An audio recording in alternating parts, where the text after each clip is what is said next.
This is the third video in our pulse echo instrumentation series. Please review the beamformer, pulsar, transducer, and then watch the receiver video.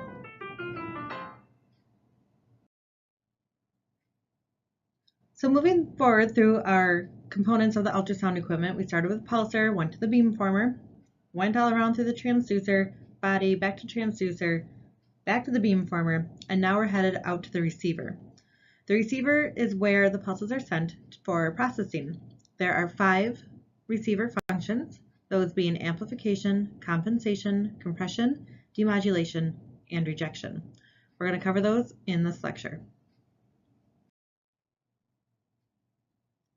So the receiver prepares the electrical signal that is received back from the transducer and the beamformer, and it kind of gets it ready to put on our display or our monitor so we can actually see what we're looking at.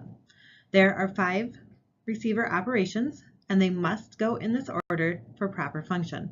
So first it's amplification, compensation, compression, demodulation, and then rejection.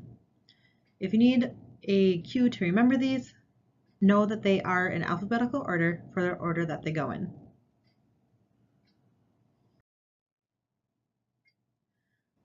The first thing that happens after the sound beams come back from the body and transfer back into electronic components is a little bit of pre-amplification in the beamformer. Each channel has its own amplifier, and this amplification is going to happen automatically as it is sent through the beamformer and before it gets to the receiver. Again, this happens automatically, so this isn't controlled by the sonographer. Amplification in general, though, does respond to what we call receiver gain. That is the knob that is on our machines that we are able to adjust. So during amplification, every returning signal is made larger. In pre-amplification and in the amplification we can control, every returning signal is made larger. Each signal is going to undergo equal amplification. And this is required due to low-level energy signals that are returning to the machine. So as the sound goes out, processes through the transducer and into the body, those echoes that come back are much weaker than what was sent out. So the machine has to kind of bump everything up just so the machine can recognize and process these signals appropriately. The receiver gain, or amplification, is adjustable by the sonographer, and again it makes the whole picture brighter or darker. When we adjust the receiver gain, that does not change the signal-to-noise ratio, because again, it's making equal amplification adjustments to every single signal that comes back. So if you have a lot of noise, that noise is just going to get louder along with everything else. So that does not change the signal-to-noise ratio like adjusting power gain did. Amplification is measured in decibels. Again, that is on the side of your display up on your picture. There should be a little spot that says dB gain, or might just say gain, and as you increase or decrease that gain, you'll see those numbers increase or decrease. The average range for amplification is somewhere in the range of 60 to 100 decibels, and we adjust our gain to what our preference is. So if you are a brighter scanner, you might have your gain a little higher. If you are a darker scanner, then you might turn your gain down a little bit.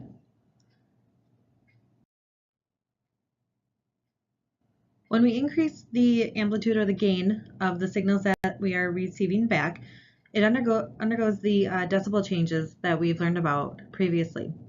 So if you were to turn your gain to 100 decibels, as high as it can go, your power ratio has increased by 10 billion, and the amplitude has been increased by 100,000. So it really cranks everything up to a log of 10 when we turn up that gain. Typical values again are between 60 and 100, 100 being the most, making everything very bright. This slide shows us some examples of how gain has been used. In image C here, our gain is turned way too low. We have decreased the information that we're getting back to the point that we can't see anything. The middle picture here, picture D, is appropriately set gain. We can see all the way through our picture. Everything is the correct brightness. As you can see, as we get a little bit deeper into the picture, we start to lose a little information down here, but that is normal due to attenuation. Picture E then, we're losing any detail that we would have had, and because we've just turned up the amplification and have really just made everything way too bright. So we've increased that noise that's back there along with the increase in gain of the other normal tissue that we want to see, and it just makes everything very, very bright. So this is overly compensated gain. F and G then show us a low gained picture, probably a little too low to see any normal anatomy structures, where G shows us an appropriately gained picture.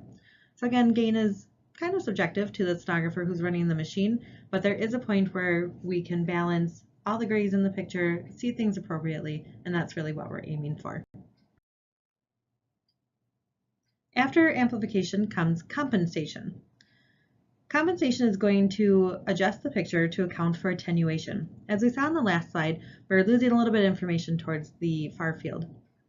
And without it, our images tend to be a little bit brighter in the near field and dark in that far field. So we want to adjust for that attenuation.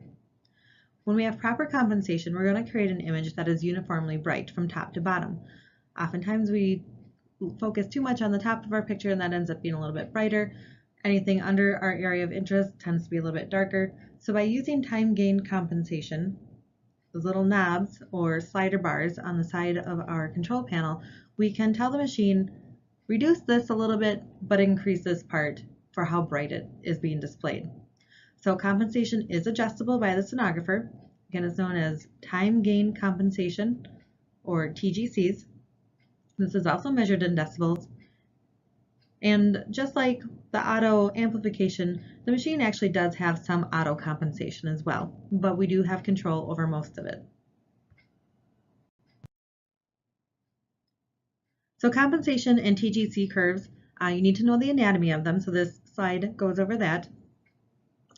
Our near field or near gain is controlled by the slider bars that sit on top, and then our mid TGCs control the mid part, where our bottom TGC bars will control the far field. In this TGC curve here, we have the near gain. This is typically where minimal compensation is happening.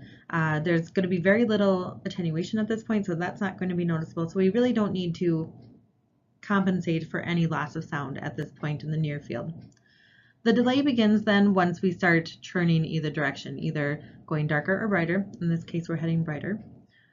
The slope then continues down through the bars. We create a physical slope in our bars to account for that attenuation. The knee then is the maximum point of attenuation that we have created, and anything past that is again the far gain, where the maximum compensation is applied. Attenuation happens because as the signals come out of our transducer and they hit two equal reflectors, the first one is struck, and then that information is sent back. And this information that comes back is actually just a little bit weaker than what was sent out because of attenuation. It attenuates on that return trip. As you've learned before, anything that sits deeper, the deeper it goes, the more attenuation it goes under. So the second reflector is going to be slightly attenuated on its go trip, and then even more attenuated on its return trip. So time gain compensation is allowing us to amplify those further away reflectors so we can balance our images out. Another example here of the TGC bars and how it helps our picture look. So we have a TGC setup here. There's absolutely zero time gain compensation happening in this TGC setup. We can see in our picture very bright at the top, mid-levels, and a little darker than we would need at the bottom of our field. When we use that time gain compensation and introduce a slope, then we are saying you can make that top part just a little bit darker because we haven't had any attenuation yet, and slowly make it brighter as we get through the depth of our picture. So now we've got the same brightness at the top, in the middle, and in the distal part of our field. The third step in the receiver process is then to compress. Just like everything else that we've talked about, there is a little bit of auto compression or first compression that occurs, and this is just going to keep the electrical signals that are coming back from the transducer within an accuracy range of the system. And this one is not sonographer adjustable. However, the second compression is adjustable, and that is something that sonographers will want to use to change the appearance of their picture. When we use compression, it is going to keep the grayscale within a detectable range for humans. So for humans, we can see about 20 shades of gray that are distinctly different between one another. The other important part about compression is that it does not alter ranking of return signals. And we're going to cover compression a little bit more in this semester, but for the time being, you just need to know that compression is part of the receiver function. You also need to know that it is adjustable. As a sonographer, there is a knob on your machine, either called compression or dynamic range, that it changes how the grays are displayed, and that it's also measured in decibels. This is going to be really important as you are imaging structures, because there are going to be times that we still want our bright reflectors to remain bright and our dark reflectors to remain black, but we're going to want to change the look of the grays in between. We're going to either want more grays to kind of smooth out our pictures, or we're going to want less grays to choose from to kind of make our borders really crisp and stand out a little bit more. So as I was saying before, when we first take our picture, we can have these very wildly different whites and blacks and everything in between. And that kind of relates back to having a 15-year-old and a 5-year-old. The difference between those two is actually really pretty different. There's lots of growth that happens in between that time.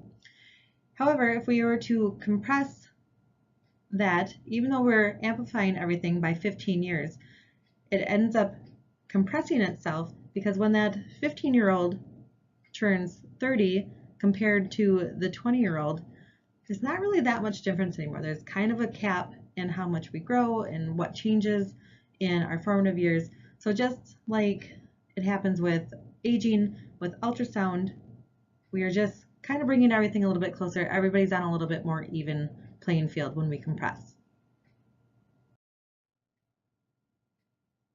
Some more examples of how compression changes our picture look. So if we start with the 35 decibel, this is a lower compression. The low compression means that we just want fewer choices. We want our whites white, our blacks black, and I want, just throwing that out there, 10 grays to display everything else. So this ends up giving us a lot of black and white pictures. They might look a little bit more grainy. There's just not a lot of options of how to display the tissue that we're looking at in a low, in that 35 decibel range. As we increase our compression, going to 40 decibels, 50 decibels to 60 decibels, now 60 decibels, we're saying, you know what, I still want my whites white, I want my blacks black, but now show me 30 different grays to display everything else in between. So as we increase our compression, we are asking for more choices of how to display that parenchyma versus a low compression where we're saying, give me fewer choices to show that parenchyma. The fourth step in the receiver function is then demodulation, which is also known as detection. So this is going to change the electrical signal into information that can be displayed on a monitor. There's a couple steps to this.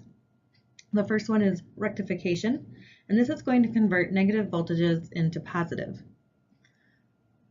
So you can see in our example here, we started with positive and negative of our baseline.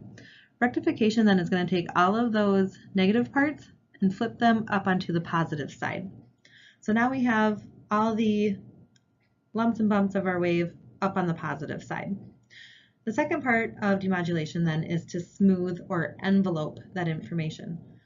So that is our next step here. We kind of put just a nice smooth envelope line over it, kind of telling the machine what the average is of all that information that just came back. Once it has been smoothed out, the machine now can recognize that information and use it to display our echoes up onto our monitor. Demodulation is not adjustable by the sonographer. Demodulation does not change the image at all. It just makes it suitable so the system can then display it. All right, so the last step of the receiver function is then to go through rejection.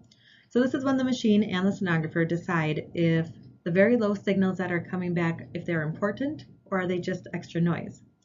Just like the other functions that we've gone through, this one also has a level 1 function that's just built into the machine and automatically happens. It'll kind of decide on its own if things can not be recognized, those little low-level signals coming back. You as a sonographer, though, can control rejection. There is a knob on the machine labeled rejection, and as you increase it or decrease it, you will tell the machine if those low-level signals that are coming back are important or not. So this is adjustable. Rejection is also known as threshold or suppression, so those might be the way that your knobs are labeled.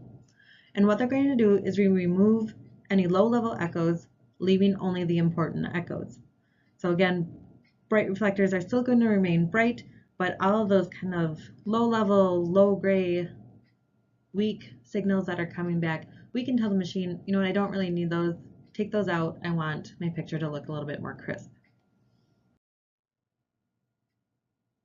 So if we look at rejection as kind of a graph of the signals that are important versus the weak, unimportant signals, we might get something like this. So say we have our structure that we're looking at, and it's all this little junk that's kind of floating around in it. That could be weak echoes, or it could even be electronic noise. When I turn my rejection up, I say that, you know what, I don't want all that weak stuff in there. Only display everything above my threshold or my rejection level. So now my structures are going to look much cleaner and much crisper.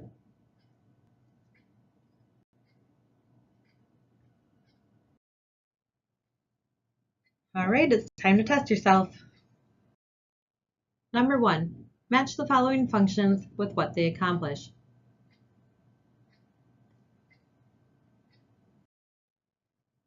Number 2, compared to a low dynamic range setting, a high dynamic range will result in A, a low contrast image, which means more grays, a B, a high contrast image, which means less grays, C, less electronic noise on the display, or D, greater rejection of low amplitude echoes. Number 3, what receiver function cannot be changed by the sonographer? Is it A, compression, B, demodulation, C, compensation, D, rejection, or E, amplification?